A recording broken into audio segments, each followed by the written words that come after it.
Imepokewa kutoka kwa Bwana Mtume Muhammad sallallahu alaihi wasallam kuwa palikuwa na bustani ambayo ndani ya bustani hiyo kulikuwa kuna ngamia ambaye umri wake ulikuwa umekwenda sana, alikuwa ngamia ni mkubwa. Lakini siku hiyo ilikuwa kila anaingia katika bustani hiyo, ngamia yule alikuwa akiweza kumparamia na kumpiga mateke. Alikuwa amekasirika, amechafuka kweli kweli. Bwana Mtume Muhammad sallallahu alaihi wasallam alipofika katika bustani hile, maswahaba wakamzuia asiingie katika ile bustani.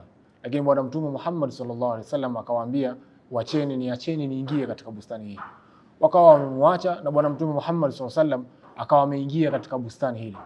Riwaya ya hadithi inasema fadaahu fajaa. Bwana Mtume Muhammad sallallahu alaihi wasallam akamuita yule ngamia, kisha yule ngamia akaja haraka haraka mpaka kwa Bwana Mtume Muhammad sallallahu alaihi wasallam.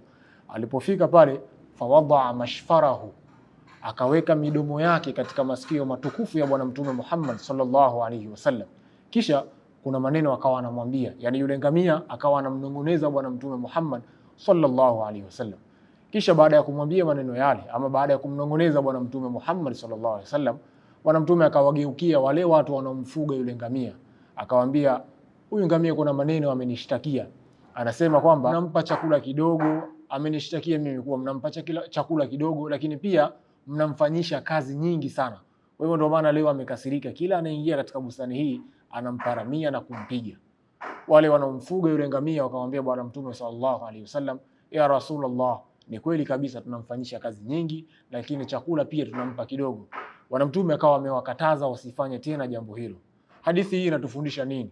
Ina maneno kwa wanawazuoni, wanatuambia kuwa usimuudhi mtu yoyote. Ikiwa Bwana Mtume Muhammad sallallahu alaihi wasallam amewakataza maswahaba kumkera mnyama, iweje mimi na wewe ambaye ni binadamu tuna akili za sawa sawa? Ikiwa mnyama tu amepewa chakula kidogo, amefanyishwa kazi nyingi, anateseka, vipi mimi na wewe mtazamaji wa kipindi hiki ukiwa unamuudhi binadamu mwenzio? Kwa hivyo Bwana Mtume Muhammad sallallahu alaihi wasallam aliweza kuwakataza maswahaba wale, ama aliweza kuwakataza watu wale wa yule ngamia. Lakini pia kama haitoshi, tunahadithiwa, Imam Muslim anatoa hadithi ambayo ameipokea. Bwana Mtume Muhammad sallallahu alaihi wasallam anasema, dakharatil mar'atu nara fi hirra, kuwa kuna mwanamke aliingia motoni kwa sababu ya kumtesa paka tu. Yani paka alikuwa akimtesa, akimpa mateso, kwa hivyo mwanamke huyu akaingia motoni kwa sababu ya paka. Ikiwa mwanamke ameingia motoni kwa sababu ya paka, na Imam Muslim anaelezea, anasema kanat muslima, kwamba mwanamke huyu alikuwa ni Muislamu, alikuwa anaswali, anafunga, anafanya ibada zote, lakini dakhalat an-nara fi hirra, aliingia motoni kwa sababu ya kumtesa paka. Ikiwa wanyama tu kama hawa ukiwatesa unapata adhabu kubwa ya kuingia motoni, kaif mimi na wewe ambao ni wanadamu ukimtesa mwanadamu mwenzio? Kwa hivyo hadithi zote mbili hizi zinatuhimiza tusitesane, usimuudhi mtu, usimtese, usimkere mtu.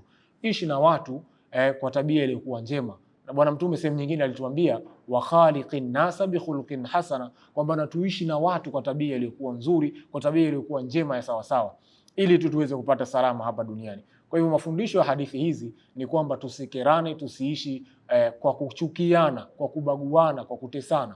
Tuishi kwa kukaa kwa sawa sawa tu. Ikiwa mwanamke yule tumeona katika hadithi kuwa ameingia motoni kwa sababu ya kumtesa paka, tujiulize, pindi utakapomtesa mwanadamu mwenzio utakuwa umejiweka sehemu gani?